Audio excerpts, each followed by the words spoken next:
ഉസ്താദന്മാരുടെ അടുത്ത് വെള്ളമൊന്നും നടക്കൂല, ഉസ്താദന്മാരുടെ അടുത്തൊന്നും നടക്കൂല. ഇപ്പൊ ഞാൻ കഴിഞ്ഞ ദിവസം ഒരു വീഡിയോ കണ്ടു. ഒരു 3 ഉസ്താദന്മാരുടെ ഹോട്ടലിൽ ഭക്ഷണം കഴിക്കാൻ കണ്ടില്ല, തങ്ങള് കാണേണ്ട ഒരു വീഡിയോ. ഒരു 3 ഉസ്താദന്മാരുടെ ഹോട്ടലിൽ ഭക്ഷണം കഴിക്കാൻ. ആ സമയത്ത് ഒരു ഉസ്താദിനെ അവിടെ കഴിക്കാനിരുന്ന ചെറുപ്പക്കാരൻ ഇങ്ങനെ വിളിച്ചു. ഈ ഉസ്താദ് അങ്ങോട്ട് ചെന്നപ്പോ ഈ ചങ്ങാതി ഉസ്താദിന് ഒറ്റടി. ഈ ഉസ്താദിന് ഒറ്റടി. ഇവനോർത്ത് മഹാത്മാഗാന്ധി കാണിക്കണത് പോലെ വലത്തെ കവിളിൽ അടിച്ചാൽ ഇടത്തെ കവിളിൽ തിരിച്ചു കാണിച്ചു കൊടുക്കുന്ന ഉസ്താദ് കൊടുത്തു നേരെ തിരിച്ചടി. അങ്ങനെ അവസാനം ഓനെ തൂക്കിയെടുത്തവിടെ മൊത്തം അടിച്ച് പൊറോട്ട പോലെ അടിച്ച് തിരിച്ച് ഓൻ അവസാനം അടിക്കാൻ പറ്റാത്ത രീതിയിലാക്കി ഉസ്താദ്മാരെ. അപ്പൊ ഇനിയിപ്പോ കമ്മിറ്റിക്കാരുടെ കളി നടക്കും ഉസ്താദ്മാരുടെ അടുത്ത്. കാരണം ഇപ്പൊ കരാട്ടയും കുങ്ഫും ഒക്കെ ഞാൻ പഠിച്ചതാ. ഞാൻ ദർസി പഠിക്കുമ്പോ കുങ്ഫു കരാട്ട എന്താ പഠിച്ച 2 ദിവസം സാറ് വന്നു. 3-ാമത്തെ ദിവസം സാറ് വന്നിട്ട് പറഞ്ഞു അടിക്കാൻ പറഞ്ഞു. ഞാൻ ഈ സാറ് പറയുന്നത് പഠിച്ചു. കൊണ്ടത് സാറിന്റെ വയറ്റില.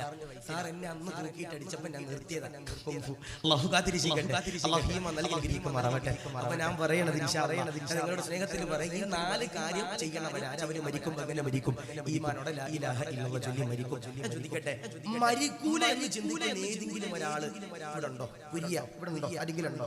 ഉസ്താദേ എന്നെ അസ്റായിലിനെ പേടിയ ഉസ്താദേ എന്ന് പറയുന്ന ആരെങ്കിലും ആരുമില്ല. കാരണം എന്തേ? നമ്മുടെ മീസാൻ സാക്ഷിയാ. നമ്മുടെ മീസാൻ കല്ല് സാക്ഷിയാ. മരണത്തിന് അടയാളമുണ്ടെന്ന ഒന്ന് നിങ്ങളുടെ ശരീരത്തിലെ രോമങ്ങൾ നരച്ചാൽ എഴുതി വെച്ചോ മരിക്കാനായി. ശരീരത്തിലെ രോമങ്ങൾ നരച്ചാൽ എഴുതി വെച്ചോ മരിക്കാനായി. അങ്ങോട്ടും ഇങ്ങോട്ടൊന്നും നോക്കണ്ട, സ്വന്തം ശരീരത്തിൽ നോക്കിയാൽ മതി. 2 മുതുകു വളഞ്ഞാൽ എഴുതി വെച്ചോ മരണത്തിന്റെ 2ാമത്തെ അടയാളമാണ്. 3 ആരെങ്കിലും ഒരാൾക്ക് നിരന്തരമാകുന്ന രോഗങ്ങൾ ഉണ്ടെങ്കിൽ എഴുതി വെച്ചോ അവരും മരിക്കാനായി. അല്ലാഹു ഈമാൻ നൽകട്ടെ, അല്ലാഹു കാത്തിരിക്കുമാറാവട്ടെ. അപ്പൊ ഇൻഷാ അല്ലാഹ് മരിക്കുമല്ലേ? അപ്പൊ നിങ്ങൾ പറയും, ഉസ്താദേ നിങ്ങളിവിടെ കൊണ്ടുവന്ന കൊല്ലാനാ? നിങ്ങളിവിടെ കൊണ്ടുവന്ന ആലപ്പുഴയിൽ ഇവിടെ വരെ കൊണ്ടുവന്ന കൊല്ലാനാണെന്ന് നിങ്ങൾ ചിന്തിക്കാറില്ല. ഞാനും മരിക്കണം. ഞാൻ പറഞ്ഞു, ഞാൻ ഛർദിച്ച സമയത്ത് ചോര വന്നപ്പോ ഞാൻ പേടിച്ചു പോയി. മരിക്കാനായോ? ഡോക്ടർ പറഞ്ഞ 2 കാര്യം, ഒന്നെങ്കിൽ അൾസർ അല്ലെങ്കിൽ പ്രസംഗിച്ച് തൊണ്ട പൊട്ടിയിട്ടുണ്ടാകുന്ന പറഞ്ഞു. അല്ലാഹു എന്തായാലും നമ്മുടെ രോഗങ്ങൾക്ക് അല്ലാഹു ശമനം നൽകി അനുഗ്രഹിക്കുമാറാവട്ടെ. പിന്നെ ഭയങ്കര സന്തോഷത്തിലാണ് ഇന്ന്. കാരണം വേറെ ഒന്നുമില്ല, ഇന്ന് നാളെയും മറ്റന്നാളും വാഴുന്നില്ല. കാരണം എന്റെ അനുജത്തിയുടെ കല്യാണം ഉറപ്പിക്കാൻ. അപ്പൊ സ്വാഭാവികമായിട്ട് നാളെയും മറ്റന്നാളും വാഴുന്നില്ല. ഏകദേശം 83 ദിവസമായി അടുപ്പിച്ചു എന്ന് പറയാൻ. 80 ഞാൻ കൂട്ടി നോക്കിയത് 83 ദിവസമായി. അപ്പൊ തൊണ്ട പൊട്ടിയിട്ടുണ്ട്. എന്തായാലും ഇൻഷാ അല്ലാഹ് ഇന്നത്തോടു കൂടി തൊണ്ട പൊട്ടൽ 2 ദിവസം റെസ്റ്റ് ആണ്. അപ്പൊ ഇൻഷാ അല്ലാഹ് എന്തായാലും ഞാൻ പറയാ, മരിക്കുമ്പോ ലാ ഇലാഹ ഇല്ലല്ലാഹ് ചൊല്ലി മരിക്കണം. 4 വിഭാഗം ആരാ? അതിൽ ഒന്ന് അതിരമാകുന്ന പ്രവാചകനാകുന്ന നബി തങ്ങൾ അതാ പറയുകയാ, സഹാബ മരിക്കുമ്പോ ഈമാനോടെ മരിക്കണോ, ഇസ്സത്തോടെ മരിക്കണോ, റാഹത്തോടെ മരിക്കണോ? ആദരവാകുന്ന പ്രവാചകനതാ സഹാബത്തിനോട് ചോദിക്കുന്നു. സഹാബത്തതാ പറയുകയാ, മരിക്കണം നബിയേ, ഈമാനോടെ മരിക്കണം നബിയേ. മദീനയുടെ നായകനാകുന്ന പ്രവാചകനതാ പറയുകയാ, ആരെങ്കിലും ഒരാൾ ഖുർആനിന്റെ പ്രിയമുള്ളവരെ ഓതിക്കഴിഞ്ഞാൽ, ആരെങ്കിലും ഒരാൾ ഖുർആനിനെ എന്ന പ്രിയമുള്ളവരെ ആദരിച്ചു കഴിഞ്ഞാൽ, ആരെങ്കിലും ഒരാൾ ഖുർആനിനെ എന്ന പ്രിയമുള്ളവരെ ബഹുമാനിച്ചു കഴിഞ്ഞാൽ, അൽഹംദുലില്ലാഹ് മരിക്കുമ്പോ ഈമാനോടെ മരിക്കുന്നതാ, ഇസ്സത്തോടെ മരിക്കുന്നതാ, റാഹത്തോടെ മരിക്കുന്നതാ. റജബ് മാസത്തിന്റെ പ്രിയമുള്ളവരെ കടന്നു വന്നല്ലോ. ഞാനും നിങ്ങളും അതാ ദുആ ചെയ്തല്ലോ. അല്ലാഹുമ്മ ബാരിക് ലനാ ഫീ റജബി വശഅബാൻ വബല്ലിഅനാ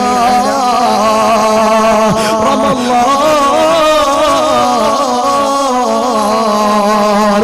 അല്ലാഹുവേ റജബിലും ശഅബാനിലും അല്ലാഹ് ബറകത്ത് തരണേ അല്ലാഹ്. അതിനെ പടച്ചവനോട് പൊട്ടിക്കരഞ്ഞു കൊണ്ട് ദുആ ചെയ്തല്ലോ. വബല്ലിഅനാ റമളാൻ. ഒരുപാട് പ്രതിഫലമുള്ള, ഒരുപാട് ആനന്ദമുള്ള, ഒരുപാട് ആഹ്ലാദമുള്ള, ഒരുപാട് സന്തോഷമുള്ള, ഒരുപാട് മഹത്വമുള്ള റമളാനുണ്ടല്ലോ. ആഗ്രഹമാക്കണ അല്ലാഹ്. അതിനെ പടച്ചവനോട് പൊട്ടിക്കരഞ്ഞു കൊണ്ട് ദുആ ചെയ്തല്ലോ. അല്ലാഹുമ്മ ഫീഹി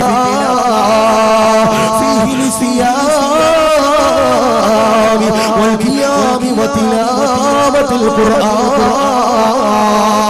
അല്ലാഹുവേ നമസ്കരിക്കാൻ, നോമ്പ് പിടിക്കാൻ, സദഖ കൊടുക്കാൻ, നന്മകൾ ചെയ്യാൻ, വതിലാവത്തുൽ ഖുർആൻ, ഖുർആൻ ഓതാൻ സൗഭാഗ്യം തരണേ അല്ലാഹ് എന്ന് പറഞ്ഞുകൊണ്ട് അല്ലാഹുവോട് കരഞ്ഞുകൊണ്ട് ദുആ ചെയ്തവന്റെ പ്രിയമുള്ളവരോട് പറയുകയാ, ആരെങ്കിലും ഒരാൾ ഖുർആനിന്റെ പ്രിയമുള്ളവരെ ഓതിയാൽ, ഖുർആനിന്റെ പ്രിയമുള്ളവരെ ആദരിച്ചാൽ, ഖുർആനിലെ എന്റെ പ്രിയമുള്ളവരെ മനഃപ്പാഠമാക്കിയാൽ, അൽഹംദുലില്ലാഹ് മരിക്കുമ്പോ ഈമാനോടെ മരിക്കുന്നതാ. ലോകത്തിന്റെ പ്രവാചകനതാ പറയുകയാ, മക്കളെ ഹാഫിളാക്കിയാൽ, പെൺമക്കളെ ഹാഫിളത്താക്കിയാൽ അല്ലാഹു തരുന്ന പ്രതിഫലമെന്താ, അല്ലാഹു തരുന്ന മഹത്വമെന്താ? അസ്റായീൽ കടന്നു വന്ന് റൂഹ് പിടിച്ചാൽ ഞാനും നിങ്ങളും ഉണ്ടല്ലോ, വിട പറയുകയാ, മരിക്കുകയാ, റൂഹ് പിരിയുകയാ. പള്ളിയിലെ മുഅദ്ദിൻ ഉസ്താദ് വിളിച്ചു പറയുകയാ, ഇല്ല ഇല്ല ആശിഖുദാരിന് മരിച്ചിട്ടുണ്ട്, നാട്ടിലെ കാരണവർ മരിച്ചിട്ടുണ്ട്, പള്ളിയിലെ ഉസ്താദ് മരിച്ചിട്ടുണ്ട് എന്നതാ വിളിച്ചു പറയുകയാ. പടച്ചവനെ സർവ്വരെ കടന്നു വരികയാ, ജനാസയുടെ ചാരത്തേക്ക് കടന്നു വരികയാ, കൂട്ടുകാരെ കടന്നു വരികയാ, കൂടപ്പറപ്പിങ്ങളെ കടന്നു വരികയാ, അയൽവാസികളെ കടന്നു വരികയാ, ബന്ധുമിത്രാദികളെ കടന്നു വരികയാ, ഉസ്താദന്മാരെ കടന്നു വരികയാ, വിദേശത്തുള്ളവരെ കടന്നു വരികയാ, ശത്രുക്കളതാ കടന്നു വരികയാ, മാതാപിതാക്കളെ കടന്നു വരികയാ, സർവരുമതാ ജനാസയുടെ ചാരത്തേക്ക് കടന്നു വരികയാ. ഇന്നുവരെ വെള്ളം കയറാത്തവരെ, ഇന്നുവരെ കുളിക്കാത്തവരെ ഉണ്ടല്ലോ കുളിപ്പിക്കുകയാ. പടച്ചവനെ കഫം പുടവയിൽ പൊതിയുകയാ, പടച്ചവനെ അത്തറ പൂശുകയാ, കരയുകയാ, വറങ്ങലിക്കുകയാ. ലോകത്തിന്റെ പ്രവാചകനോട് ആയിഷ ബീവി ചോദിക്കുകയാ, യാ റസൂലല്ലാഹ്, ഒരു മയ്യത്തിനോ ഒരു ജനാസയ്ക്കോ ഏറ്റവും കൂടുതൽ വേദനയെടുക്കുന്ന സമയമുണ്ടല്ലോ, എപ്പോഴാണ് നബിയേ, എപ്പോഴാണ് റസൂലേ?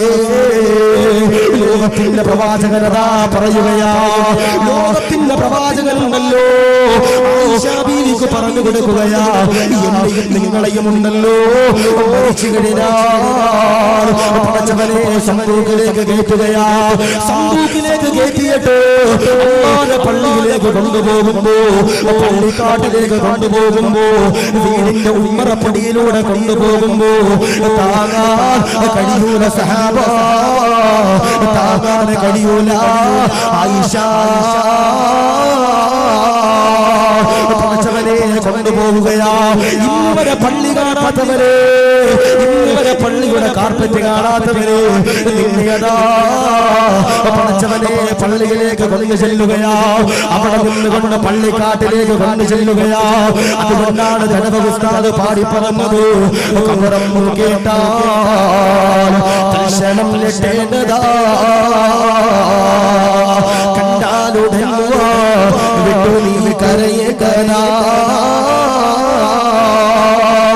ഇടയ്ക്കു പകരോ സുബ്ഹാനാ റബ്ബി അതിൽ കിടക്കേണ്ടതാ സുബ്ഹാനാ. കബറെന്ന് പറയുമ്പോ, കബറെന്ന് കേൾക്കുമ്പോ, കബറിന്റെ ഫോട്ടോ കാണുമ്പോ, കബറിന്റെ വീഡിയോ കാണുമ്പോ അറിയാതെ കരയണമെന്ന കർണാടകയിലെ ചെറുപ്പക്കാരാ, അറിയാതെ കരയണമെന്ന കർണാടകയിലെ പെണ്ണുകളെ, എന്തെന്നറിയോ? പാമ്പുള്ള കബറാണ് അല്ലാഹ്, തേനുള്ള കബറാണ് അല്ലാഹ്, നോക്കമുള്ള കബറാണ് അല്ലാഹ്, ഇരുട്ടുള്ള കബറാണ് അല്ലാഹ്. വാരിയെല്ലുകൾ പോലും മോനെ ഒടിച്ചു കളയുന്ന കബറാണ് കബറിലേക്ക് പടച്ചവനെ ഇറക്കി വെക്കുകയാ. ഒന്നാമത്തെ ഊതന ഊതി കഴിയുമ്പോ ലോകമുണ്ടല്ലോ അവസാനിക്കുകയാ. രണ്ടാമത്തെ ഊതന ഊതി കഴിയുമ്പോ ഞാനും നിങ്ങളുമുണ്ടല്ലോ പടച്ചവന്റെ പരലോകത്തേക്ക് കടന്നു ചെല്ലുകയാ.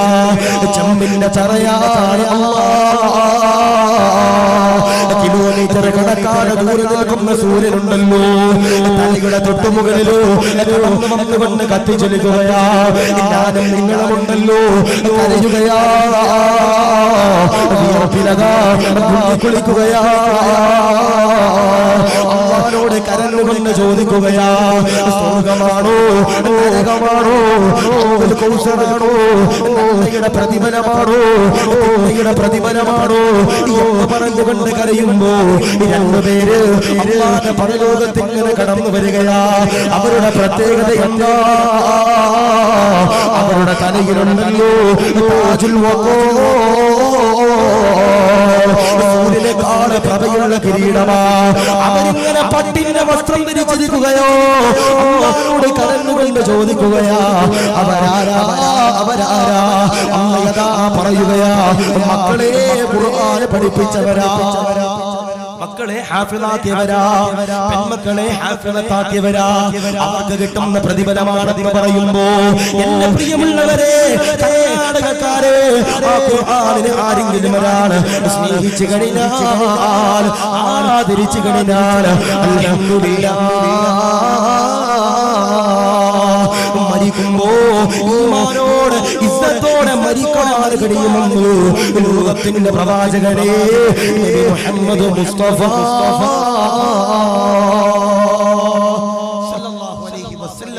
മക്കളെ ഖുർആൻ പഠിപ്പിച്ചാൽ ഹാഫിളത്താക്കിയാൽ അല്ലാഹു തരുന്ന പ്രതിഫലമാണ് നാളെ പടച്ചവന്റെ പരലോകത്ത് താജുൽ വഖാർ എന്ന് പറയുന്ന സൂര്യനേക്കാൾ പ്രഭയുള്ള കിരീടവും നല്ല മനോഹരമാകുന്ന പട്ടിന്റെ വസ്ത്രമെന്ന് ഹബീബിന മുഹമ്മദ് മുസ്തഫ സല്ലല്ലാഹു അലൈഹി വസല്ലം. അതുകൊണ്ട് എഴുതി വെച്ചോ, ഖുർആൻ ഓതുന്നവരാരാ, അതിനെ സ്നേഹിക്കുന്നവരാരാ, അതിനെ ആദരിക്കുന്നവരാരാ, അതിനെ ബഹുമാനിക്കുന്നവരാരാ, അവരാണ് ഇൻഷാ അല്ലാഹ് നാളെ മരിക്കുമ്പോൾ ഈമാനോടെ മരിക്കുന്ന ഒന്നാമത്തെ വിഭാഗമെന്ന് ഹബീബിന മുഹമ്മദ് മുസ്തഫ സല്ലല്ലാഹു അലൈഹി വസല്ലം. അല്ലാഹുവേ നീ കബൂലാക്കണേ അല്ലാഹ്, സ്വീകരിക്കണേ അല്ലാഹ്. അതുകൊണ്ട് ഇൻഷാ അല്ലാഹ് ഒരു മനോഹരമാകുന്ന പള്ളി നമ്മുടെ പള്ളിയുടെ നേതൃത്വത്തിൽ ഇവിടുത്തെ നാട്ടുകാരുടെ സഹകരണത്തോടെ പല നാട്ടിലെയും ആളുകളുടെ പൈസ കൊണ്ട് നമ്മൾ ഈ പള്ളി പണിതു.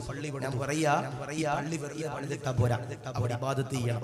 അഫ്ളലുൽ ബിലാദി ഇലല്ലാഹി അല്ലാഹുവിനെ ദുനിയാവിൽ ഏറ്റവും കൂടുതൽ ഇഷ്ടപ്പെട്ട ഭവനന്റെ പള്ളിയാണ് ഹബീബിന മുഹമ്മദ് മുസ്തഫ സല്ലല്ലാഹു അലൈഹി വസല്ലം. എന്തോ നല്ല പള്ളി, ആ പള്ളിക്കകത്ത് കയറിയും ശുദ്ധിയോടും കൂടി നമ്മൾ എന്ത് ചെയ്യണം? നിസ്കരിക്കണം ഇൻഷാ അല്ലാഹ്. ഖുർആൻ ഓതണം. അല്ലാഹു നീ കബൂലാക്കണേ അല്ലാഹ്, അല്ലാഹുലാക്കണേ അല്ലാഹ്. ഞാൻ പറയാ ഖുർആൻ എന്നാൽ അത്ഭുതമാണ്. ഖുർആൻ എന്നാൽ അത്ഭുതമാണ്.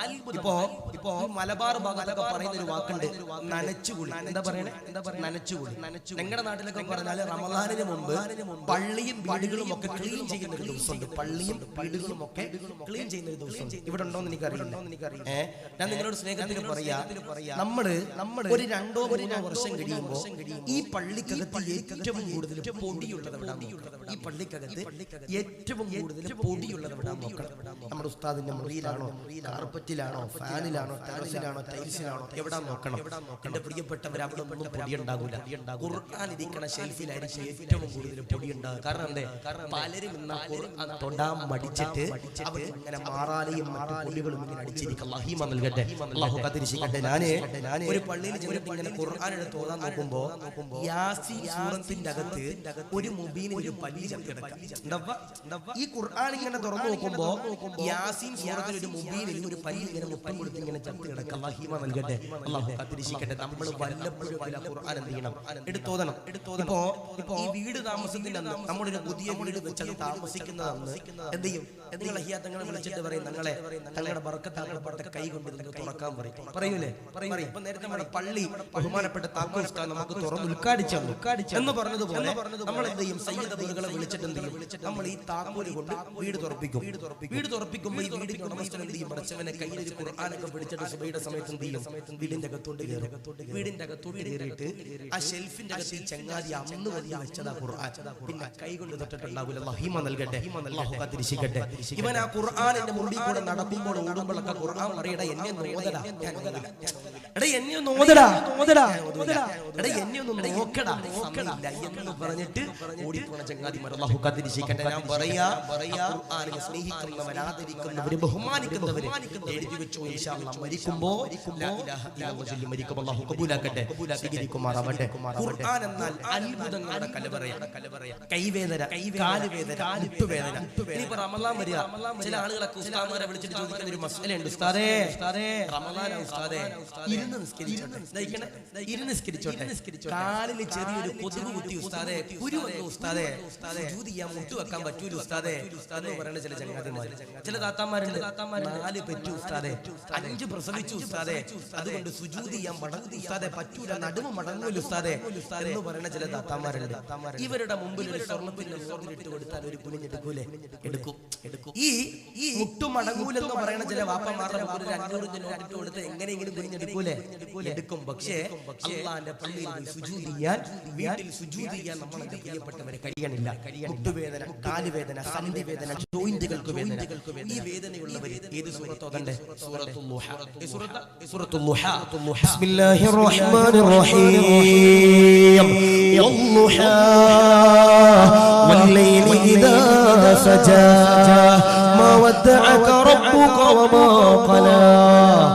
ഈ സൂറത്ത് ആരാണോ മുഴുവനായിട്ട് മോദിയിട്ട് കയ്യിൽ നിഷ്ഫി എന്ന് പറഞ്ഞ് മന്ത്രിച്ചിട്ട് ഒന്ന് തടവിയാൽ അവരുടെ വേദനകൾക്ക് പരിഹാരമുണ്ടെന്ന് പണ്ഡിതന്മാര് പറയുന്നു. ഞാൻ ചോദിക്കട്ടെ, നല്ല ഭാര്യമാരെ വേണ്ടവരുണ്ടെങ്കിൽ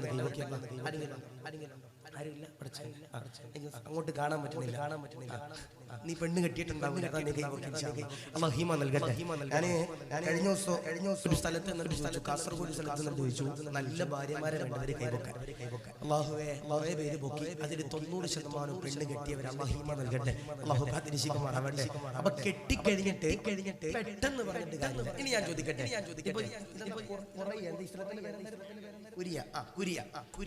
ഈ കുരിയയിൽ നിങ്ങൾക്ക് ലഭിച്ച ഭാര്യയെ നാളെ ജന്നാത്തുൽ ഫിർദൗസിൽ വേണ്ടവരുണ്ടെങ്കിൽ ലൈവുകാരനെ തിരിച്ച് കാണിച്ചു കൊടുക്കണം. കാരണം അവിടെ സ്ക്രീൻ ഉണ്ട്. അപ്പൊ ഇൻഷാ അല്ലാഹ് ഞാൻ കഴിഞ്ഞ ദിവസം ഈ കർണാടകയിൽ പുരുഷരക്കട്ടെ എന്ന് പറഞ്ഞ സ്ഥലമുണ്ട്, പുരുഷരക്കട്ടെ. ഞാൻ അവിടെ ചെന്നിട്ട് ചോദിച്ചു, എമാനി ഉസ്താദ് എല്ലാവരും ഉണ്ടായിരുന്നു. ഞാൻ അവിടെ ചെന്നപ്പോ ഞാൻ ചോദിച്ചു, എമാനി ഉസ്താദിന്റെ കല്യാണം അപ്പൊ ഞാൻ പറയണത്, ഞാൻ ആ പുരുഷരക്കട്ടെ ചെന്നിട്ട് ചോദിച്ചു, നിങ്ങൾക്ക് ഈ പുരുഷരക്കട്ടെ ലഭിച്ച ഭാര്യ നാളെ ജന്നാത്തുൽ ഫിർദൗസിൽ വേണ്ടവര് കൈവക്കാൻ പറഞ്ഞു. ഒരാളും പൊക്കിയില്ല. അപ്പൊ ഞാൻ ഓർത്തി എന്റെ ഭാഷ മനസ്സിലാകാനായിരിക്കും. പിന്നെയും ചോദിച്ചു, ആംഗ്യത്തിലൊക്കെ കാണിച്ചു കൊടുത്തു, പുരുഷരക്കട്ടെ ലഭിച്ച നിക്കാഹ് ചെയ്ത ഭാര്യ നാളെ ജന്നാത്തുൽ ഫിർദൗസിൽ വേണ്ടവരുണ്ടെങ്കിൽ കൈവക്കാൻ പറഞ്ഞു. അപ്പോഴും ആരും ഞാൻ മൂന്നാമത് വീണ്ടും സഹിയിട്ട് ചോദിച്ചു, ഇവിടെ പുരുഷരക്കട്ടെ നിങ്ങൾക്ക് ലഭിച്ച ഭാര്യ നാളെ ജന്നാത്തുൽ ഫിർദൗസിൽ വേണ്ടവര് കൈവക്കാൻ. അപ്പൊ പള്ളിയുടെ ആരോ സെക്രട്ടറി പ്രസിഡന്റ് ആണ്ട പുറകെ എണ്ണിച്ചിട്ട് പറയും, ഉസ്താദേ ഇവിടെയോ സമാധാനമില്ല, ഇനി അവിടെ എന്തിനാ ഉസ്താദേ കളയണം, ഇവിടെയോ സമാധാനമില്ല, എന്തിനാ ഉസ്താദ് അവിടെ കളയണം, അല്ലാഹു കാത്തിരിക്കട്ടെ. എന്നോടൊരു ഉമ്മ പറഞ്ഞു, ഉസ്താദേ എന്റെ മകനിക്ക് 26 വയസ്സുണ്ട്. എന്റെ മകനിക്ക് 26 വയസ്സുണ്ട്. അവൻ വീട്ടിൽ കയറണത് രാത്രി 1:30 മണി 2 മണിക്കാണ് ഉസ്താദ് അവൻ വീട്ടിൽ കയറുന്നത്. കൂട്ടുകാരൊക്കെ ഉണ്ട് കറങ്ങിയിട്ട് 1:30 മണി 2 മണിക്കാണ് കയറുന്നത്. ഇവനെ എങ്ങനെയെങ്കിലും രാത്രി 10 മണിക്ക് വീട്ടിൽ കയറ്റാൻ ഞങ്ങൾ തീരുമാനിച്ചു. അങ്ങനെ ഞങ്ങൾ ഇവനെ കൊണ്ട് കല്യാണം കഴിപ്പിക്കാൻ തീരുമാനിച്ചു. ഉസ്താദേ ഒരു പെണ്ണ് ഇവന്റെ ജീവിതത്തിൽ വന്നാൽ ഇവൻ 10 മണിക്കൊക്കെ വീട്ടിൽ കയറുമല്ലോ എന്ന് ഞങ്ങൾ ആഗ്രഹിച്ചു. അങ്ങനെ ഞാൻ ചോദിച്ചു, ഉമ്മ എന്റെ കല്യാണമൊക്കെ കഴിഞ്ഞു? ഇവൻ 10 മണിക്ക് കയറുന്നുണ്ടോ? ആ ഉമ്മ കരഞ്ഞിട്ട് പറയും ഉസ്താദേ, കല്യാണത്തിന് മുമ്പ് വീട്ടിൽ കയറി 1:30 മണിക്ക്, കല്യാണത്തിന് ശേഷം വീട്ടിൽ കയറി 3:30 മണിക്ക്. മഹിമ നൽകട്ടെ, അല്ലാഹു കാത്തിരക്ഷിക്കാൻ മറവട്ടെ. അപ്പോ കെട്ടിക്കഴിഞ്ഞിട്ട് പെട്ടെന്ന് പറഞ്ഞിട്ട് കാര്യമില്ല. സംഭവം 4 കെട്ടാമെങ്കിലും 1 കെട്ടിയവൻ അറിയാതിന്റെ പാട്. അല്ലാഹു കാത്തിരക്ഷിക്കട്ടെ, മഹിമ നൽകി അനുഗ്രഹിക്കും മറവട്ടെ. ഒരായത്ത് പറഞ്ഞാൽ ഓതുവോ? മക്കളില്ലാത്തവർ ഉസ്താദ് 5 കൊല്ലമായി മക്കളില്ല, 6 കൊല്ലമായി മക്കളില്ല. എന്റെ ഒരു കൂട്ടുകാരുണ്ട് മലപ്പുറം ജില്ലയില, ഓൻ എല്ലാ കൊല്ലവും വിളിച്ചിട്ട് പറയും ഉസ്താദേ 5 കൊല്ലമായി കല്യാണം കഴിഞ്ഞിട്ട് മക്കളില്ല, 6 കൊല്ലമായി കല്യാണം കഴിഞ്ഞ് മക്കളില്ല. കഴിഞ്ഞ ദിവസം ഞാൻ അവന്റെ നാട്ടിൽ വഅദിന് പോകുമ്പോൾ 9 കൊല്ലമായി അവന്റെ കല്യാണം കഴിഞ്ഞു, 10ാമത്തെ കൊല്ലത്തിലേക്ക് കടന്നു. എനിക്കൊരു മെസ്സേജ് അയച്ചു, അൽഹംദുലില്ലാഹ് അൽഹംദുലില്ലാഹ് അൽഹംദുലില്ലാഹ്. ഞാൻ ചോദിച്ചു എന്തേ വല്ലാത്ത സന്തോഷം? ഉസ്താദേ കല്യാണം കഴിഞ്ഞു 10 കൊല്ലമായി ഭാര്യ ഗർഭിണിയായി, കല്യാണം കഴിഞ്ഞു 10 കൊല്ലമായി ഭാര്യ ഗർഭിണി. സന്തോഷമുണ്ട് ഉസ്താദേ. അങ്ങനെ കണ്ടു, ദുആ ചെയ്തു, കെട്ടിപ്പിടിച്ച് മുത്തൊക്കെ തന്നു വിട്ടു. അല്ലാഹുവേ ഒരാഴ്ച കഴിഞ്ഞപ്പോൾ വീണ്ടും എനിക്ക് മെസ്സേജ് അയച്ചു, അൽഹംദുലില്ലാഹ് അൽഹംദുലില്ലാഹ്. ഞാൻ ചോദിച്ചു ഭാര്യ വീണ്ടും ഗർഭിണിയായി. ഞാൻ തമാശക്ക് വെച്ചു ഭാര്യ വീണ്ടും ഗർഭിണിയായോ? അപ്പോൾ പറഞ്ഞു ഉസ്താദേ കളിയാക്കല്ലേ ഉസ്താദേ, എനിക്ക് പിന്നെ ഒരു സന്തോഷമുണ്ട്. ഞാൻ ചോദിച്ചു എന്താ? ഉസ്താദേ ഞാൻ എന്റെ ഭാര്യയെ കൊണ്ട് ഒരു ഹോസ്പിറ്റലിൽ ടെസ്റ്റ് ചെയ്തപ്പോ ഡോക്ടർമാര് പറഞ്ഞത് വയറ്റിൽ ഇരട്ട കുട്ടികളാണ്. അല്ലാഹു നൽകട്ടെ, അല്ലാഹു കാത്തിരക്ഷിക്കട്ടെ. Double omelette, double strong. അല്ലാഹു 9 കൊല്ലമായിട്ട് അല്ലാഹു മക്കളെ കൊടുത്തില്ല, 10ാമത്തെ കൊല്ലമായപ്പോൾ അല്ലാഹു മക്കളെ കൊടുത്തു. ഓന് ദിവസവും എന്റെ പ്രിയപ്പെട്ടവരെ ഖുർആനിൽ ഒരു ആയത്ത് ഓതിയവൻ, ഖുർആനിലെ ദുആ ഓതിയവൻ. ഏതാ? മഹാരഥന്മാരാകുന്ന പണ്ഡിതന്മാര് പറയുന്നു ഖുർആൻ എന്നാൽ അത്ഭുതമാണ്. ആ ഖുർആനിൽ ഒരുപാട് ആയത്തുകളുണ്ട്, ദുആയുണ്ട്. ഈ ആയത്തും ദുആയും ആരാണ് ഓതുന്നത് അവന്റെ കുടുംബ ജീവിതത്തിൽ സന്തോഷം ഉണ്ടാകും, അവന്റെ മക്കളിലും സന്തോഷം ഉണ്ടാകും. അല്ലെ? കഴിഞ്ഞ് കഷ്ടപ്പെട്ട് പണിയൊക്കെ എടുത്ത് വീട്ടിലോട്ട് പോകുമ്പോൾ നിങ്ങൾക്ക് വീട്ടിൽ സമാധാനം കിട്ടിയില്ലെങ്കിൽ നിങ്ങളുടെ അവസ്ഥ എന്താ? നിങ്ങൾ ആലോചിച്ചോ? നിങ്ങൾ പണിയൊക്കെ എടുത്ത് കഷ്ടപ്പെട്ടു, ജാഗത്തോട്ടത്തിൽ അവിടെ ഇവിടെയൊക്കെ പോയി നിങ്ങൾ എല്ലാ കൃഷിയും ചെയ്ത് പൈസയൊക്കെ ഉണ്ടാക്കിയിട്ട് നിങ്ങൾ കഷ്ടപ്പെട്ട് വീട്ടിൽ കയറിച്ചില്ല. ആ സമയത്ത് ഭാര്യ നിങ്ങൾക്ക് സമാധാനം നൽകുന്നില്ലെങ്കിൽ നിങ്ങൾ ആ അവസ്ഥ ചിന്തിച്ചു നോക്കി. എത്രയോ സഹോദരിമാര് കരഞ്ഞിട്ടാ പറയണമെന്നറിയോ? ഉസ്താദേ ഭർത്താവ് കള്ളു കുടിക്കും ഉസ്താദേ, ഞങ്ങൾ എവിടെ നിന്ന് നിങ്ങൾ എന്തെങ്കിലുമൊക്കെ കഷ്ടപ്പെട്ട് ജോലി ചെയ്യുന്നവരാ ഉസ്താദേ, ഞങ്ങൾ കഷ്ടപ്പെട്ട് ജോലി ചെയ്ത് വീട്ടിലൊന്ന് കിടക്കാമെന്ന് പറഞ്ഞു വരുമ്പോ ഭർത്താവ് എന്ന് പറയുന്ന നമുക്ക് കള്ളു കുടിച്ച് വന്നിട്ട് ഞങ്ങളെ സൗകര്യം കെടുത്ത ഉസ്താദേ എന്ന് പറഞ്ഞ എത്ര സാധുക്കളാണ്. അല്ലാഹു കാത്തിരക്ഷിക്കട്ടെ. കുടുംബ ജീവിതത്തിൽ ബറക്കത്തുണ്ടാകാൻ, മക്കളിൽ ബറക്കത്തുണ്ടാകാൻ, മക്കളുണ്ടാകാൻ ഏത് ആയത്താ ഓതണ്ടേ? ഏത് സൂക്തമാ ഓതണ്ടേ? അല്ലാഹുവിന്റെ പരിശുദ്ധമാക്കപ്പെട്ട ഖുർആനിലൂടെ അല്ലാഹു യദാ പറയുകയാ. ഏതാണ് ആയത്തെന്നറിയോ? ദുആയെന്നറിയോ? സൂക്തമെന്നറിയോ? ആദരവാകുന്ന പ്രവാചകനാകുന്ന നബി തങ്ങൾ അതാ പറയുകയാ.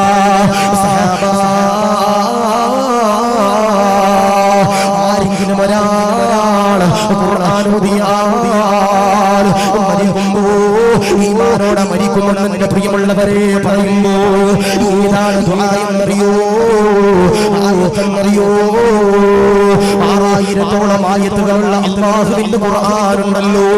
114 സൂറത്തുകളുള്ള 25ഓളം പ്രവാചകന്മാരുടെ ചരിത്രങ്ങൾ പറയുന്ന ഒരുപാട് അഹ്കാമുകളുള്ള ഒരുപാട് അഖ്ബാറുകളുള്ള അല്ലാഹുവിന്റെ ഖുർആൻ പറയുകയാ. എഴുതിയെടുക്കാൻ കഴിയുന്നവരതാ എഴുതിയെടുക്കുക. കാണാപ്പാടം പഠിക്കാൻ പറ്റുന്നവരോ അങ്ങനെയതാ പഠിച്ചുകൊള്ളുക. ചോദിച്ചു പഠിക്കാൻ പറ്റുന്നവരോ അങ്ങനെയതാ പഠിച്ചുകൊള്ളുക. ലൈവിലൂടെ കേട്ടുകൊണ്ട് പഠിക്കാൻ പറ്റുന്നവരോ അങ്ങനെയതാ പഠിച്ചുകൊള്ളുക. ആയത്തേതാ? ദുആയേതാ? സൂക്തമേതാ? റബ്ബനാ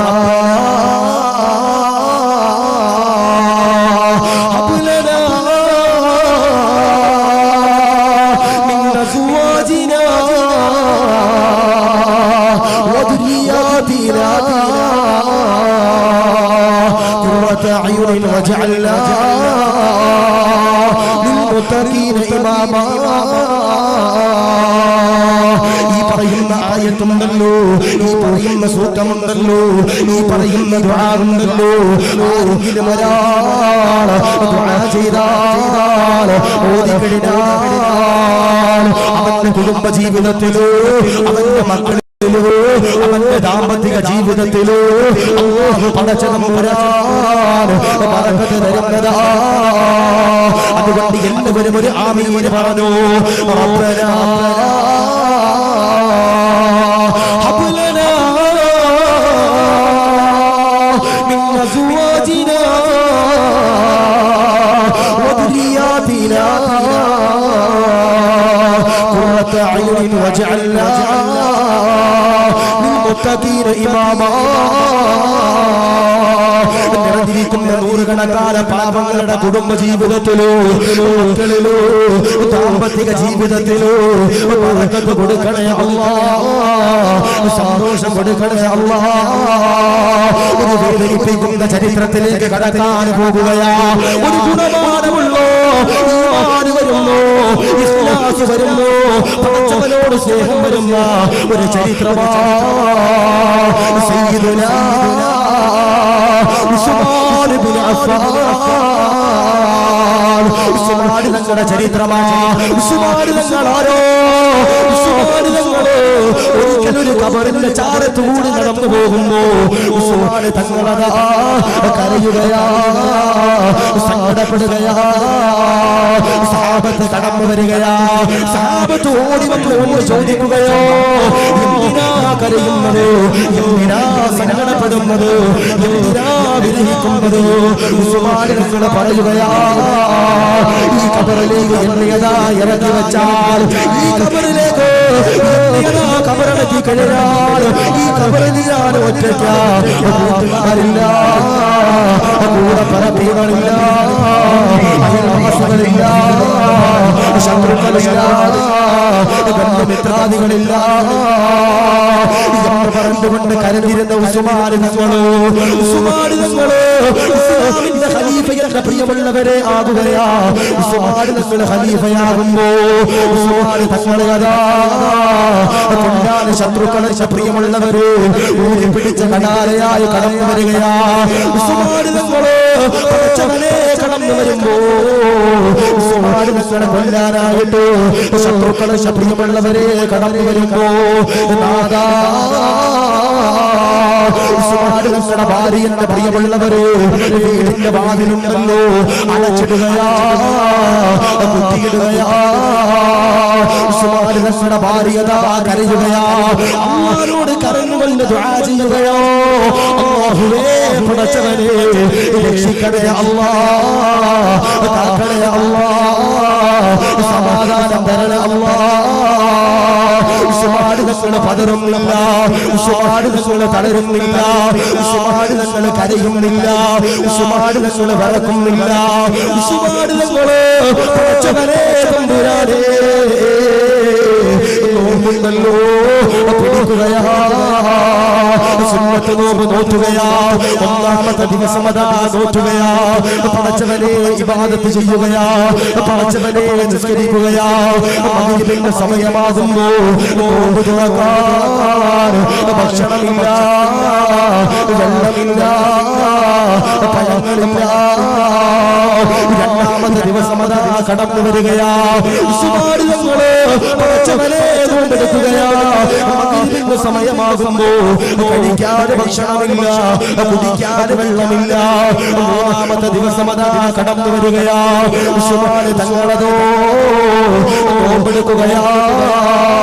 പടച്ചവനെ മഗ്‌രിബിന്റെ സമയമാകുമ്പോ കഴിക്കാൻ ഭക്ഷണമില്ല, കുടിക്കാൻ വെള്ളമില്ല. ഉസ്മാൻ തങ്ങളുടെ ഭാര്യയുണ്ടല്ലോ പടച്ചവനോട് പൊട്ടിക്കരഞ്ഞുകൊണ്ട് ദുആ ചെയ്യുമ്പോ ഉസ്മാൻ തങ്ങളതോ കരയുന്നില്ല. ഉസ്മാൻ തങ്ങൾ ഖുർആൻ എടുക്കുകയാ. ഉസ്മാൻ തങ്ങള് മനോഹരമാകുന്ന ശബ്ദത്തിന്റെ ഉടമയാ, മനോഹരമാകുന്ന ശൈലിയുടെ ഉടമയാ.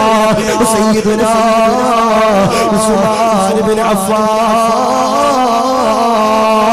പടച്ചവനെ ഖുർആൻ ഓതുകയാ.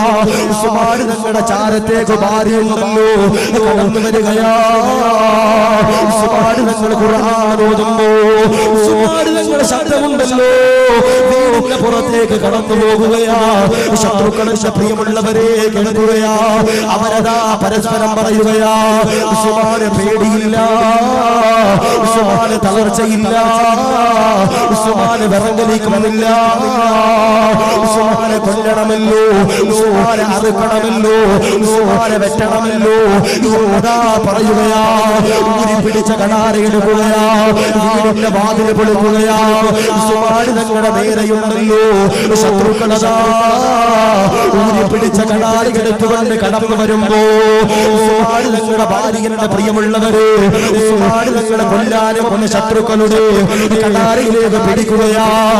കൊല്ലല്ലേ, ആക്രമിക്കല്ലേ, വെട്ടല്ലേ, എന്റെ ഭർത്താവ് പാപമാണ്, കൊല്ലാതെ പാടില്ല പറഞ്ഞുകൊണ്ട് കരയുമ്പോ, പറഞ്ഞുകൊണ്ട് വേവലാതിപ്പെടുമ്പോ ഉസ്മാൻ തങ്ങളുടെ ഭാര്യയുണ്ടല്ലോ ശത്രുക്കളതാ മുറിക്കുകയാ, അറുക്കുകയാ, വലിച്ചെറിയുകയാ. ഉസ്മാൻ തങ്ങളെ അറിഞ്ഞില്ല. ഉസ്മാൻ തങ്ങള് ഖുർആനിന്റെ പ്രിയമുള്ളവരെ ഓതുകയോ, ഉസ്മാൻ തങ്ങള് ഖുർആനിന്റെ പ്രിയമുള്ളവരെ ലയിക്കുകയാ. ഉസ്മാൻ തങ്ങളതോ ഖുർആൻ ഓതുമ്പോ ഉസ്മാൻ തങ്ങളുടെ നേരകന്റെ പ്രിയമുള്ളവര് ശത്രുക്കളതാ കടന്നു വരികയാ. ഊരി പിടിച്ച കടാരി എടുക്കുകയാ. ഉസ്മാൻ തങ്ങളുടെ കൈകളിലേക്കോ, കാലുകളിലേക്കോ, കഴുത്തിലേക്കോ, നെഞ്ചിലേക്കോ, അടിവയറ്റിലേക്കോ ആര് വെട്ടുകയാ.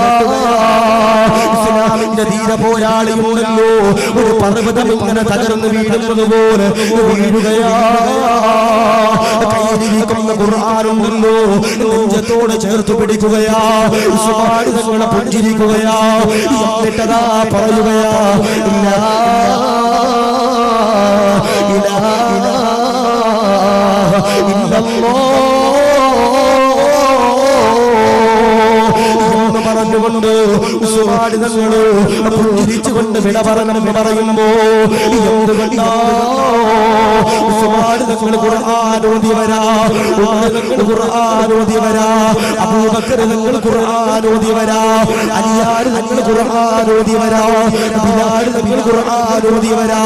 അതുകൊണ്ട് പറയുകയോ ആരെങ്കിലും ഒരാൾ ഖുർആൻ ഓതിയാ, ആരെങ്കിലും ഒരാൾ ഖുർആനിനെ സ്നേഹിച്ചാൽ, അതിനെ ആദരിച്ചാൽ അൽഹംദുലില്ലാഹ് മരിക്കുമ്പോ ഈമാനോടെ ഇസ്സത്തോടെ ലാ ഇലാഹ ഇല്ലല്ലാഹ് എന്ന് പറഞ്ഞുകൊണ്ട് മരിക്കാൻ കഴിയുമെന്ന് ഹബീബനാ മുഹമ്മദ് മുസ്തഫ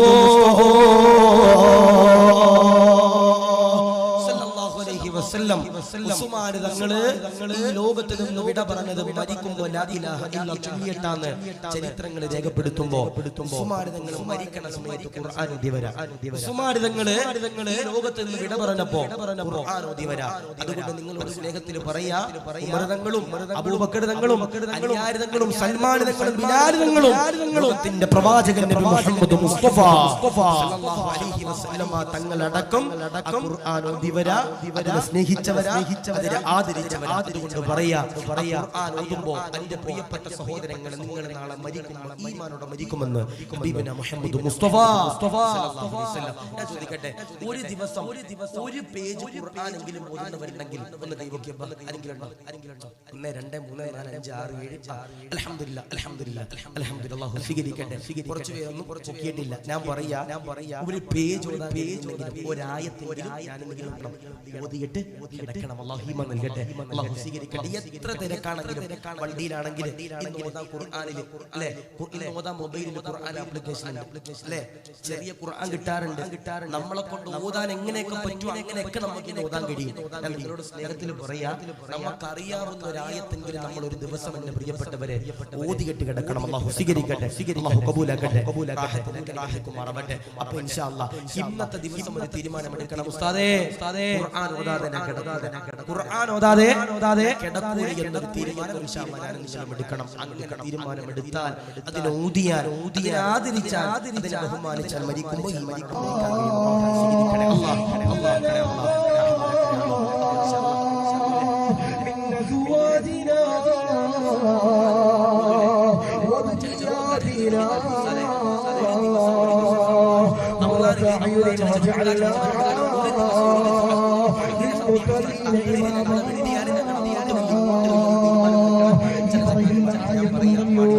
നമ്മളെ കൊണ്ട് ഒരു അവന്റെ കുടുംബ ജീവിതത്തിൽ ആയിരക്കണക്കാണ് ഖത്തുമുകൾ ഡെയിലി തീർത്തുന്ന ചരിത്രങ്ങൾ പറയുമ്പോ നൂറുകണക്കാന ഖത്തുമുകൾ ഡെയിലി തീർത്തുന്ന ചരിത്രം പറയുമ്പോൾ ഞാൻ നിങ്ങളോട് പറയാ നമ്മളെ കൊണ്ട് എത്രത്തോളം ഖത്തുമുകൾ തീർക്കാൻ ചിലപ്പോൾ കഴിക്കണമെന്നില്ല. പക്ഷേ ദിവസം നമ്മളെ കൊണ്ട് എത്രത്തോളം ഓതാൻ കഴിയോ അത്രത്തോളം നമ്മളെന്റെ പ്രിയപ്പെട്ടവർ ഓതണം. അല്ലാഹു സ്വീകരിക്കട്ടെ, കബൂലാക്കട്ടെ. അപ്പോൾ ഒന്ന് മരിക്കുമ്പോൾ ഈമാനോടെ മരിക്കാനുള്ള ഒന്നാമത്തെ അമല് ഖുർആൻ ഓതല, അതിനെ സ്നേഹിക്കല, അതിനെ ആദരിക്കല. അല്ലാഹു സ്വീകരിക്കട്ടെ, കബൂലാക്കട്ടെ. മക്കളെ എന്ത് ചെയ്യണം? ഖുർആൻ പഠിപ്പിക്കാൻ മദ്രസയിൽ പറഞ്ഞു വിടണം. ചില ഉമ്മമാരുണ്ട് സ്കൂളിൽ പരീക്ഷയാണെങ്കിലും മക്കളെ എന്ത് ചെയ്യൂല, മദ്രസ വിടൂല. സ്കൂളിൽ പരീക്ഷയാണെങ്കിൽ മക്കളെ മദ്രസയിൽ വിടൂല. അപ്പൊ ഇവിടെ കൊണ്ടോന്ന് അറിയത്തില്ല. 7 മണിക്ക് മക്കൾ വരും, രാവിലെ മദ്രസയിൽ വരും 7 മണിക്ക്. എന്നിട്ട് 7:15 എന്താന്ന് ചോദിക്കും, ഉസ്താദ് സ്കൂൾ ബസ് വരും. സ്കൂൾ ബസ് വരും. ഇവിടെ ഉണ്ടാകും, ഉണ്ടാകും, എല്ലായിടത്തും ഉണ്ടാകും. ഈ സ്കൂൾ ബസ് നേരത്തെ വരുന്നത് കൊണ്ട് എന്റെ പ്രിയപ്പെട്ടവരെ മദ്രസ വിദ്യാഭ്യാസം കിട്ടാതെ പോകുന്ന ചില മക്കൾ ഹീമ നൽകട്ടെ, കാത്തിരിക്കട്ടെ. ഞാൻ തമാശ അല്ല. ചില ഉമ്മമാര് സ്കൂളിൽ പരീക്ഷയാണെങ്കിൽ റൂമിൽ കുട്ടിയെ പഠിപ്പിക്കണം. A² + B² = A² മറ്റേ സ്ക്വയർ മറ്റേ സ്ക്വയർ എന്നൊക്കെ പറഞ്ഞ് ഇരുത്തി പഠിപ്പിക്കുക. അവസാനം മാർക്ക് വരുമ്പോൾ 83. കാരണം എന്തേ? ഖുർആൻ പഠിക്കേണ്ട സമയത്ത് ഖുർആൻ പഠിക്കണം, ഇൽമു പഠിക്കേണ്ട സമയത്ത് ഇൽമു പഠിക്കണം. രണ്ടും വേണം. നമ്മുടെ മക്കൾക്ക് ആത്മീയ വിദ്യാഭ്യാസവും വേണം, ഭൗതിക വിദ്യാഭ്യാസവും വേണം. ഇപ്പൊ കഴിഞ്ഞ ദിവസം നിങ്ങളൊക്കെ കണ്ടതാ, ഒരു ചെറുപ്പക്കാരനെ എന്റെ പ്രിയപ്പെട്ടവരെ സ്കൂളില് റാഗിങ്ങിന്റെ പേരിൽ ഒരു ചെറുപ്പക്കാര് കെട്ടിത്തൂക്കിയത്. ഹീമ നൽകട്ടെ, കാത്തിരിക്കട്ടെ. നിങ്ങൾ വിദ്യാഭ്യാസം കൂടി പോയതുകൊണ്ട് കേരളത്തില് ഒരു പ്രദേശത്ത് ഒരു കോളേജില് ഒരു കുട്ടിയെ, ഒരു ആൺകുട്ടിയെ പ്രിയപ്പെട്ടവരെ റാഗിങ് ചെയ്ത് മാനസികപരമായി പീഡിപ്പിച്ചിട്ട് എന്റെ പ്രിയപ്പെട്ടവരെ കൊല ചെയ്യപ്പെടുന്ന അവസ്ഥ. അല്ലാഹു കാത്തിരിക്കട്ടെ. ഞാൻ നിങ്ങളോട് സ്നേഹത്തിൽ പറയാ, ആത്മീയ വിദ്യാഭ്യാസം കൊടുക്കണം, വിദ്യാഭ്യാസം കൊടുക്കണം. എന്നാലേ ഖുർആൻ ഓതണം, അതിനെ സ്നേഹിക്കണം, അതിനെ ആദരിക്കണം, അതിനെ ബഹുമാനിക്കണം. എന്നാൽ ഈമാനോടെ മരിക്കാൻ കഴിയും. രണ്ട് അതിരമാകുന്ന പ്രവാചകനതാ പറയുകയാ, സഹാബാ മരിക്കുമ്പോ ഈമാനോടെ മരിക്കുന്ന രണ്ടാമത്തെ വിഭാഗമുണ്ടല്ലോ. ആരെന്നറിയോ? ലോകത്തിന്റെ പ്രവാചകനതാ പറയുകയാ, സഹാബാ പള്ളിയിൽ നിന്ന് മുഅദ്ദിൻ ഉസ്താദ് ബാങ്ക് കൊടുക്കുകയാ, ഹയ്യ അലസ്സലാഹ്, ഹയ്യ അലൽ ഫലാഹ്, അല്ലാഹു അക്ബർ, അല്ലാഹു അക്ബർ, ലാ ഇലാഹ ഇല്ലല്ലാഹ് പറഞ്ഞുകൊണ്ട് പള്ളികളിൽ മുഅദ്ദിൻ ഉസ്താദ് ബാങ്ക് കൊടുക്കുമ്പോ പള്ളികളിലേക്ക് കടന്നു വരുന്നവരാരാ?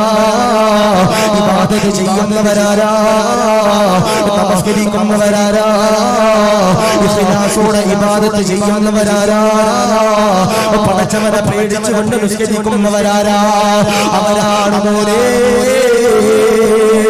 മരിക്കുമ്പോ, ഈമാനോടെ മരിക്കുമ്പോ രണ്ടാമത്തെ വിഭാഗം എന്ന് പറയുമ്പോ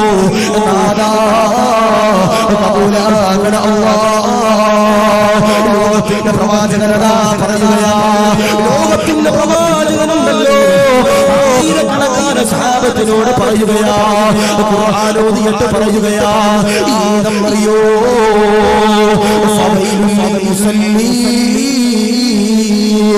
നമസ്കരിക്കുന്നവർക്ക് വൈദെന്ന് പറയുന്ന നരകമാ. ലോകത്തിന്റെ പ്രവാചകനതാ പറയുമ്പോ നമസ്കരിക്കുന്നവർക്കോ, ഇബാദത്ത് ചെയ്യുന്നവർക്കോ, സുജൂദ് ചെയ്യുന്നവർക്കോ വൈദെന്ന് പറയുന്ന നരകമാ. സഹാബത്ത് ചോദിക്കുകയാ, യാ റസൂലല്ലാഹ്, നമസ്കരിക്കുന്നവർക്കോ, ഇബാദത്ത് ചെയ്യുന്നവർക്കോ, സുജൂദ് ചെയ്യുന്നവർക്കോ, നിസ്കരിക്കുന്നവർക്കോ വൈദെന്ന് പറയുന്ന നരകമുണ്ടല്ലോ. എന്തിനാണ് നബിയേ, എന്തിനാണ് റസൂലേ? ആദരവാകുന്ന പ്രവാചകനതാ പറയുകയാ, ഈ കാണുന്ന ഈ കുരിയയിലെ പള്ളിയിലേക്ക് കടന്നു വന്നുകൊണ്ട് നിസ്കരിക്കുന്നവരാ, അത് തങ്ങൾക്ക് കാണാതെ നമസ്കരിക്കുന്നവരാ, കമ്മറ്റി കാണാതെ നമസ്കരിക്കുന്നവരാ, ഉസ്താദ് കാണാതെ നമസ്കരിക്കുന്നവരാ, ഭർത്താവ് കാണാതെ നമസ്കരിക്കുന്നവരാ, നാട്ടുകാര് കാണാതെ നമസ്കരിക്കുന്നവരാ. പാടില്ല പാടില്ല. ലോകത്തിന്റെ പ്രവാചകരതാ പറയുകയാ, മരിക്കുമ്പോ ഈമാനോട് ലാ ഇലാഹ ഇല്ലല്ലാഹ് പറഞ്ഞുകൊണ്ട് വിട പറയണമെങ്കിലോ, പ്രകാശിച്ചുകൊണ്ട് മരിക്കണമെങ്കിലോ, പള്ളിയിൽ വന്ന് നിസ്കരിക്കുമ്പോ അതുപോലെ നിസ്കരിക്കണം, ഇഖ്ലാസോടെ നിസ്കരിക്കണം, തഖ്വയോടെ നിസ്കരിക്കണം. എന്നാൽ അവനാണ് ദുനിയാവിലെ രണ്ടാമത്തെ ഭാഗ്യവാനെന്ന് ഹബീബുനാ മുഹമ്മദ് മുസ്തഫ.